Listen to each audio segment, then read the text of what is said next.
Have you ever felt like you suffered from imposter syndrome?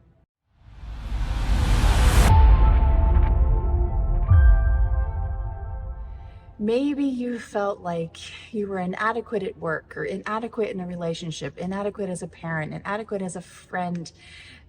Maybe somebody was telling you you weren't good enough and you were internalizing that.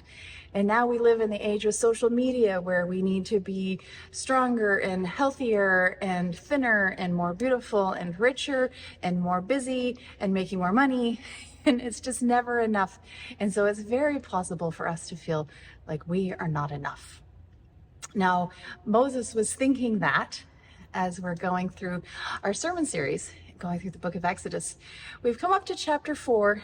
Moses is telling God all of the reasons why he is not enough. And finally, the Lord gets a little frustrated. And in verse 11, he says, "Who gave human beings their mouths? Who makes them deaf or mute? Who gives them sight or makes them blind? Is it not I, the Lord?" Moses, I didn't call you because you're amazing. I didn't call you because you're a great orator or any of these things. I've called you because I chose you, and then I will give you that power. And isn't that just a beautiful thing for us too? We don't have to do these things in our own power. We can rely on God. If he calls us, we can trust that he's going to be there to give us what we need. As I was reflecting on this, I thought about a really beautiful arrangement by the organist and composer Richard Elliott. And it includes 2 hymns, and both of them are reminders of why we can rely on God. Now, Richard Elliott's great-grandfather became deaf at the age of 4 because he suffered from measles. But that didn't stop him. He still heard God's call, and he became a minister. And at the age of 27, he started a church for deaf people in Baltimore. And that church is still in existence today, even from when he started it in the late 1800s.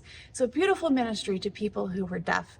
And it said that even though he couldn't hear, he loved the hymns, and he would sign them very expressively with his hands because he loved the text and he liked to be able to share those beautiful messages with people.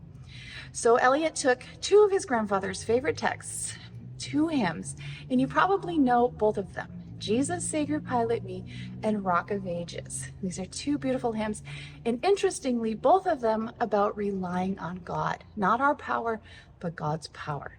I'm going to play you a little tune of each just to get it in your ear. So the first one I'm going to play is Jesus, Savior, Pilot Me. Listen to this verse. Jesus, Savior, pilot me over life's tempestuous sea. Unknown waves before me roll, hiding rocks and treacherous shoal. Chart and compass come from thee. Jesus, Savior, pilot me. All right, listen to this melody.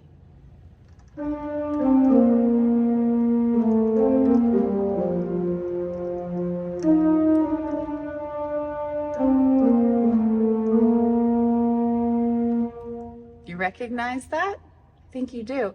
And now, how about this other great hymn of faith, Rock of Ages? Nothing in my hand I bring, simply to the cross I cling. Naked come to thee for dress, helpless look to thee for grace. Foul I to the fountain fly, wash me, Savior, or I die.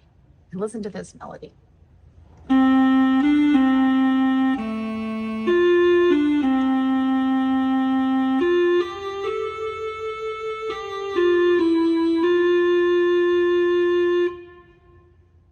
Another tune that you probably recognize.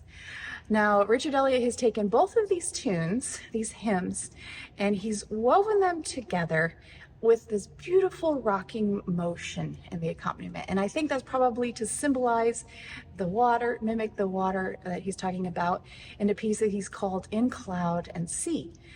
But I also think, as you listen to me play a little bit of this, think about rocking, whether it's in a boat or in your mother's arms. There's something very soothing about this rocking motion and knowing that we can rely on God.